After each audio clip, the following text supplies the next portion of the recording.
E bom, pessoal, cá estamos aqui para mais um vídeo. Sejam muito bem-vindos. Glória a Deus em ter você comigo aqui hoje. Que privilégio, que honra. Tô aqui com meu casaquinho já, porque em São Paulo tá bastante frio. Não sei você, mas eu gosto do frio. Porque no calor, tá calor, tá quente. O que você faz? Você passa calor, sabe? Você pode tomar uma água gelada e tudo mais. Mas quando tá frio, você coloca o casaquinho ali e você fica aqui, ó, quentinho. É só ruim pra acordar, né? Sair da cama, 5 da manhã. Mas enfim, bora pro vídeo, bora lá. Já me segue aqui no YouTube, se inscreve no canal, deixa seu like, deixa seu comentário no final do vídeo falando o que você achou, dando um testemunho. E me segue lá no Instagram também, que eu posto vídeos mais curtos lá de palavras em formato de Reels. E segue o editor também, o JT, que tá fazendo um trabalho fenomenal aqui. Então, bora lá. E o tema do vídeo de hoje é um pouco mais complexo e delicado. Então vou mastigar um pouco mais na explicação para não acabar criando um duplo sentido ou uma interpretação errada. E o tema do vídeo é: você não é ferido, você é salvo. Eu tenho certeza que ao longo da sua caminhada, seja você cristão ou não cristão, convertido há muitos anos ou recém-convertido, pode ter acontecido alguma coisa que gerou um trauma, um ferimento, uma dor, um medo, que influencia no jeito que você age, que influencia, mesmo que seja um pouco, na sua vida. Pode ter sido em um relacionamento, numa amizade, na sua família, no trabalho, na escola, mas eu tô aqui pra te dizer que o seu passado, o que você passou, não dita quem você é hoje. Não dita o seu futuro. Você não tá aqui para viver uma vida em medo, mas uma vida em fé e plena confiança em Cristo Jesus. Então vamos falar um pouquinho mais sobre isso hoje. E para o vídeo fazer sentido, eu queria referenciar vocês a história de Jó. A Bíblia descreve Jó como um homem íntegro e justo, temia a Deus e evitava fazer o mal. Além disso, era o homem mais rico do Oriente. E Deus se orgulhava de Jó. Deus olhava para ele com orgulho. Tanto que quando Satanás aparece a Deus, Deus fala o seguinte: reparou em meu servo Jó? Não há ninguém na terra como ele. Irrepreensível, íntegro, homem que teme a Deus e evita o mal. Gente, imagina Deus olhar pra você e falar isso de você. Com tanto orgulho. Falar, ó Satanás, ó meu filho ali. Íntegro, evita o mal, que segue o meu caminho. Numa Bíblia em que muitas vezes a gente vê Deus reconhecendo a maldade no homem. Falando que o homem é inclinado ao mal, assim como a gente lê em Gênesis, sobre o dilúvio. Isso é muito forte. E Satanás fala assim pra Deus, ele fala, ele é tudo isso que você diz porque ele tem tudo. Porque você protege ele e abençoa ele. Mas experimenta tirar tudo isso dele, pra ver se ele não te amaldiçoa, pra ver se ele não vira as costas pra você. E Deus fala, tá bom, pode tirar. Apenas não tire a vida dele, mas tira tudo que ele tem. Então Satanás tira as riquezas de Jó, mata a família dele, fere ele ao ponto de deixar ele irreconhecível de tantos ferimentos. Em meio a tudo isso, a Bíblia fala que Jó não pecou contra o Senhor. A mulher de Jó fala, Deus já te tirou tudo, agora amaldiçoa ele. E Jó fala que se ele dá glória a Deus no dia bom, no dia ruim ele também tem que dar glória a Deus. E assim ele se prostra perante o Senhor. Isso é muito forte. E, gente, isso pra mim fica muito, muito, muito claro sobre a essência de Deus. A essência de Deus é boa. Satanás vai pegar o que ele puder pegar e fazer contra nós pra tirar a gente do caminho. Deus permite, porque uma fé onde ele nos protege e nos dá tudo é uma fé falsa. É fácil ter fé se a gente não tem provação, se a gente não tem ataque. É fácil ter fé se você nasce num berço de ouro e nunca tem um problema com nada e vive a vida andando de Ferrari. É fácil, cara, é muito tranquilo. É tranquilo ter fé quando você nunca teve uma doença.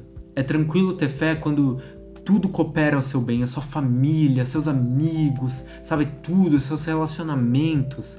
É fácil ter fé assim. Por isso que Deus permite, para que seja uma fé verdadeira. Porque Deus permitiu os ataques a Jó para provar que a fé dele era genuína.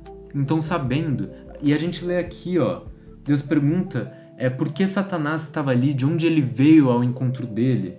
E Satanás respondeu ao Senhor de perambular pela terra e andar por ela. Então a Bíblia nos fala que Satanás anda pela terra, fazendo tudo o que ele pode que é mal. Aonde ele puder fazer o mal, ele vai fazer, porque em Efésios 6 diz que a nossa luta não é contra carne e sangue, não é contra o seu chefe, não é contra o ser humano, mas é contra o inimigo, os agentes do mal, contra as potestades. É contra aquilo que é mal, é uma constante luta entre o bem e o mal. É aqui, uma guerra espiritual no mundo. E o mal que é causado na nossa vida são ações de Satanás para nos tirar do caminho, assim como ele apareceu a Jesus no deserto. Ele apareceu para Jesus, tentando tirar ele do caminho, tentando fazer com que ele pecasse. Ele sabia que ele não podia ferir ele. Ele sabia, mas ele tentou a mentira, ele tentou, sabe, o que ele podia tentar, ele tentou. Sabe o que ele fez? Ele trouxe a palavra de Deus. Satanás trouxe a palavra de Deus para fazer Jesus pecar.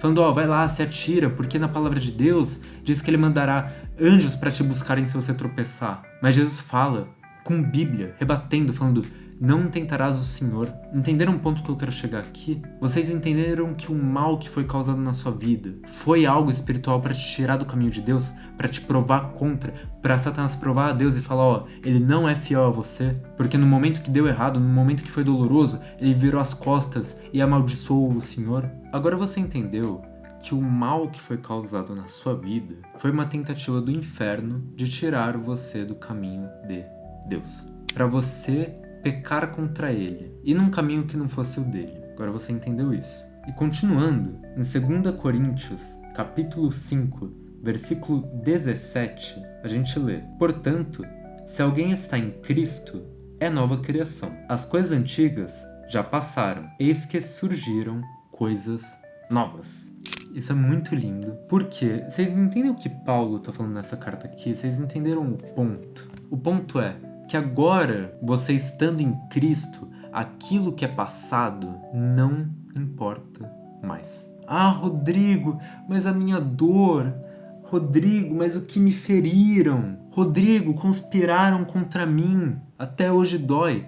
Eu não tô falando que é pra parar de doer assim, mas é sobre entender a sua identidade. Você é salvo em Cristo Jesus. Você não é o mal que te causaram. Você não é filho de uma família partida. Você não é o abuso que você sofreu. Você não é o abandono que fizeram contra você.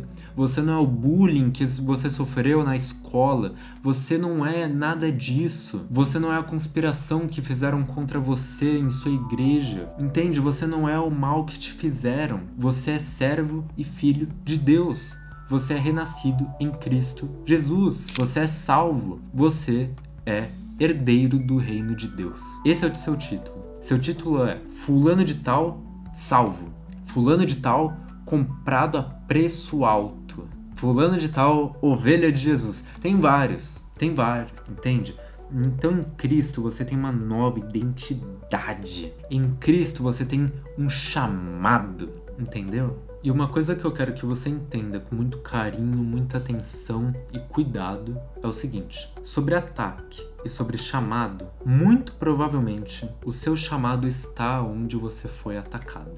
Isso foi algo que eu entendi, que eu discerni no Espírito ao longo da minha caminhada com Cristo. Que eu via um chamado de Deus aqui, eu falava, caraca, mas antigamente eu fui atacado nisso. Eu via um chamado de Deus aqui, eu falava, nossa, mas eu já fui atacado nessa área aqui ao longo da minha vida. E são coisas que não batem. Que você fala, mas se eu fui atacado aqui, então talvez não seja bom em fazer isso. Por exemplo, um testemunho. Eu tô aqui falando agora, então Deus me chamou para entregar o Instagram a ele. Para trazer palavra, pregar a palavra de Deus aqui no YouTube. Então para isso eu tenho que falar bem. Para isso eu tenho que ter uma boa oratória. E antigamente, cara, até meus 15 anos, eu ficava muito ansioso para falar. Eu acabava gaguejando muito. Então em apresentação de escola eu era o último a ser escolhido. Ficava suando quando eu ia falar. E, poxa, eu lembro até hoje que quando eu era menor, um grupo assim de meninos me deram um apelido. O meu nome é Rodrigo Prozini. Me chamavam de Prozini. Cara, doía muito, gente. Eu lembro até um dia que um desses meninos, ele mudou de sala, então ele não era mais da minha sala. Eu encontrei ele no corredor uma vez, na escada da escola, fui cumprimentar ele. que era um amiguinho, um colega, e ele virou e me chamou assim. Eu falei, fala fulano, tudo bom? Como você tá? Ele, fala Proprozine. Cara, aquilo doeu, mano. Aquilo doeu, eu fiquei sem reação na hora até. E é engraçado que o menino me segue até hoje, né? Nunca mais falei com ele depois daquilo. E ele me segue até hoje no Instagram. E vê os conteúdos e tudo mais. Mas tá perdoado já. Tá perdoado porque eu entendo que aquilo era uma manifestação do pecado nele. Que se ele conhecesse a Cristo, ele não teria dito aquilo pra mim. Em muitas áreas da minha vida eu já sofri ataques. Em relacionamento interpessoal, eu tenho um chamado a isso, de cuidar de vocês, de ouvir vocês conversar, fazer um pastoreio. Então entende que aonde você foi atacado, muito provavelmente é onde Deus quer te usar, e foi uma tentativa do inferno de tirar você desse caminho. Então às vezes você foi atacado em, sei lá, família. Talvez Deus chame para cuidar de famílias. Talvez você viu o casamento dos seus pais quebrar, dar errado. Talvez seu chamado seja cuidar de casais, para que isso não aconteça com eles. Talvez você foi atacado com alcoolismo. Talvez o seu chamado agora seja para cuidar dessas pessoas. Você entende? Talvez você foi muito exposto ao mundo, você vivia em festas. Talvez seu chamado seja de evangelizar essas pessoas que estavam na festa. Entende? Então, gente, pra mim é muito... meio que clareia quando eu falo isso. Que é algo que fica muito lógico, um discernimento. Entende? Então, esteja atento a isso. Talvez aonde você seja atacado, seja onde Deus quer te usar. Coloque isso em oração. Tá bom. Agora você entendeu a origem do ataque que você sofreu. Você entendeu que você tem uma nova identidade, que aquilo não te define. E você entendeu até que o ataque que você sofreu pode ter relação com o seu chamado. Mas como ser curado? Acho que não tem jeito fácil de falar isso. Mas o que a palavra sempre me apontou é que nós precisamos liberar perdão. Para você ser livre verdadeiramente, você precisa liberar o perdão. Porque na palavra de Deus diz que se você não perdoar, você também não será perdoado pelo Pai. Então a falta de perdão é estar em pecado. Então muitas vezes você tem um pecado em seu coração. Mas o pecado não é apenas na área sexual, não é apenas a fofoca, não é apenas matar alguém. Mas quando você não libera o perdão, quando você retém ele no seu coração, você está em pecado. Isso impede que Deus te cure. Isso impede que Deus te liberte disso. Então, cara, você precisa liberar a pessoa que fez bullying contra você. Você precisa perdoar seus pais, seus amigos, o pastor, aquela pessoa que você nem sabe quem é, seu abusador. Rodrigo, eu sou a vítima. Cara, Cristo também era vítima quando ele foi pra cruz. Ele tomou nossos pecados sobre si e nos perdoou. Ele nos ensinou a perdoar mesmo quando a gente foi o atacado, mesmo quando a gente foi humilhado, mesmo quando a gente tá certo, mesmo quando a gente fez o bem. Imagina, cara, Cristo foi pra uma cruz. Tem injustiça maior que essa? Às vezes você fala, Deus, eu me sinto injustiçado. Mas através da injustiça, a gente foi perdoado pelos nossos pecados, porque senão o nosso destino era aquela cruz. Nosso destino era a eternidade no inferno. Então alguém foi injustiçado naquela cruz, para que a gente tivesse acesso à justiça. Então desculpa, se você tá falando que você foi injustiçado, você precisa reentender o que significou aquela cruz. Eu não tô falando que é fácil de entender isso, mas coloca isso em oração. Às vezes você não tá mais chateado com a vida, você tá chateado com Deus. Às vezes tem algo no seu coração, porque Deus sonda o nosso coração. E na palavra de Deus diz que se a gente tem alguma coisa contra o nosso irmão guardada, não é pra gente ofertar no altar.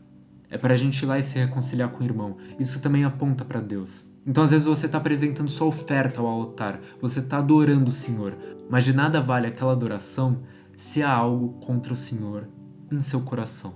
Às vezes você não precisa se reconciliar com uma pessoa, você precisa se reconciliar com Deus. E isso vai exigir joelhos no chão e oração. Oração honesta, sincera. Se precisar chorar, chore. Mas seja honesto, porque Deus é Pai. Deus é Pai para cuidar de você. Para falar aquilo que eu não posso falar, mas Ele fala. De novo, eu não sei o que foi esse ataque. Eu não sei, mas Deus sabe. E se você permitir Ele te tratar e te curar, Ele vai tratar e vai te curar. Como Ele já me curou de muitas coisas. Muitas vezes eu olhei para Deus e falei, Pai, eu tô chateado. Pai, eu tô me sentindo ferido. Eu não entendo por que isso aconteceu. E Ele me tratou e me curou. Então Deus é um Pai que cura. Deus é um Pai presente. Mas a gente tem que permitir. A gente tem que ser honesto. A gente tem que liberar o perdão. Muitas vezes a gente precisa nos perdoar de coisas que a gente fez quando não conhecia Cristo, que geraram consequências, traumas, feridas. Então é sobre o perdão. A gente é liberto de nosso passado, liberto de nosso ataque, liberto de nosso trauma quando a gente libera o perdão, seja para quem for. Quando a gente é honesto com Deus sobre como estamos nos sentindo. Então é isso, pessoal. Esse foi mais um vídeo. Oro para que tenha feito sentido em seu coração, para que testifique. Deixe seu like, compartilha com quem precisar. E é isso, se inscreve, me segue lá no Instagram, segue o editor também. Fiquem com Deus.